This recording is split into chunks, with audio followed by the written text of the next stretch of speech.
Hello food lovers, welcome to SS aroma. అత్తయ్య ఇవాళ special ఏంటి? రాజుగారి కోడి పలావ్. వావ్, రాజుగారి కోడి పలావ్ బిర్యానీ. ఇది బెస్ట్ బిర్యానీ అండి, ఆంధ్రాల్లో మనకు దొరికేది. సో ఇంగ్రీడియంట్స్ ఏంటో చూద్దాం పదండి. ఫస్ట్ ఏమో 4 ఇంచుల చెక్క, స్టార్ ఏమో 4, లవంగాలు ఒక 16, బిర్యానీ ఆకులు వచ్చేసి 3 తీసుకోండి, మరాఠీ మొగ్గేమో 2 పెద్దవి, జాపత్రి ఒక పువ్వు సరిపోతుంది, సహజీరా యాలకులేమో 3 అండి. తర్వాత మనం నానపెట్టిన చిట్టి ముత్యాలు అంటారండి ఆంధ్రాలో, ఒక 30 నిమిషాలు నానపెట్టాలి ఆ రైస్ ని. తర్వాత ఆనియన్ ఏమో 4 మీడియం తీసుకోండి, అల్లం వెల్లుల్లి పేస్టు, పచ్చిమిర్చి పేస్టు, చికెన్ 2 కేజీలు తీసుకున్నాం. ఫస్ట్ మనం బిర్యానీకి సరిపడా గిన్నె తీసుకొని 3 స్పూన్ల వరకు నెయ్యి వేసుకోండి.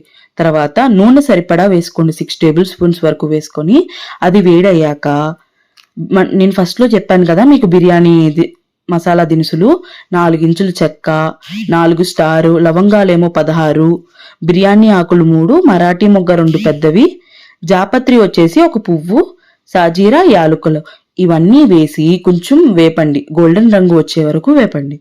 తర్వాత కాజు జీడిపప్పులేసి కొంచెం అది కూడా గోల్డెన్ రంగు వచ్చే వరకు వేపి, మనము 4 మీడియం ఉల్లిపాయ సన్నగా తరిగి పక్కన పెట్టుకున్నాం కదండి, అదేమో వేసి అది కూడా గోల్డెన్ రంగు వచ్చే వరకు వేపుతూ ఉండండి.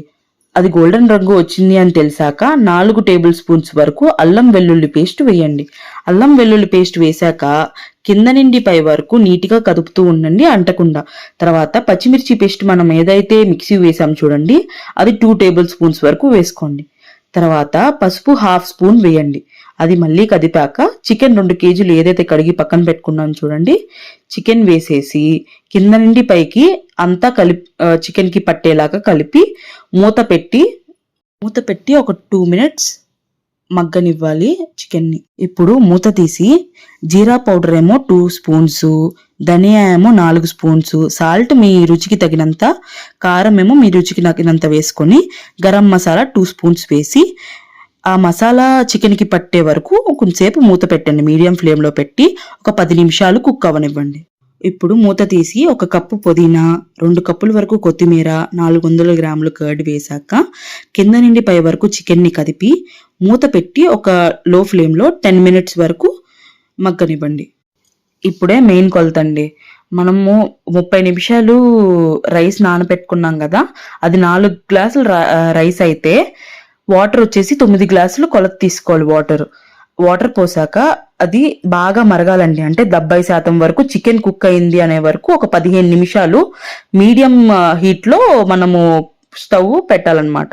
ఇప్పుడు నీళ్లు బాగా మరిగాక చికెన్ కుక్ అయ్యింది అనుకున్నప్పుడు మీరు ఒకసారి ఉప్పు కారం సరిపడా ఉందో లేదో ఒకసారి టేస్ట్ చూడండి. సరిపడా ఉన్నాక లెమన్ జ్యూస్ 1 టేబుల్ స్పూన్ వరకు వేసుకోండి, ఎందుకంటే మనం వేసే ఏదైతే రైస్ వేస్తాం కదండి అది అంటుకోకుండా ఉంటుందన్నమాట ఈ లెమన్ జ్యూస్ వేస్తే. సో ఇప్పుడు 30 నిమిషాలు నానబెట్టిన రైస్ వేసేయండి. రైస్ వేసాక చికెన్ ని రైస్ ని కింద నుండి పై వరకు కదిపి ఒక 5 నిమిషాలేమో హై ఫ్లేమ్ మీద ఉంచండి. తర్వాత ఒక 20 నిమిషాలు మీడియం ఫ్లేమ్ లో ఉంచి మధ్యలో చూస్తూ ఉండండి రైస్ ఉడికిందో లేదో. 20 నిమిషాలు అయ్యాక మూత తీసి మన రైస్ కుక్ అయిందో లేదో ఒకసారి చూసుకోండి చిట్టి ముత్యాలు. సో ఒక 5 మినిట్స్ లో హీట్ లో పెట్టి మళ్ళీ పొయ్యి కట్టేసి ఒక 20 నిమిషాల వరకు మూత తీయద్దు. 20 నిమిషాల తర్వాత మూత తీసిన వెంటనే అంతే, మన వేడివేడిగా ఉన్న రాజుగారి కోడి పలావ్ రెడీ అయిపోయిందండి. నేనైతే టేస్ట్ చేశాను, చాలా బాగుంది. ఒకసారి మీరు కూడా ఇంట్లో చేసుకోండి. మీ కోపంగా ఉన్న హస్బెండ్కి కానీ ఎవరికైనా పెడితే ఇట్టే కూల్ అయిపోతారండి. మీకు నచ్చినట్టయితే షేర్ చేయండి, లైక్ చేయండి, కామెంట్ చేయండి, సబ్స్క్రైబ్ చేయండి. Thank you.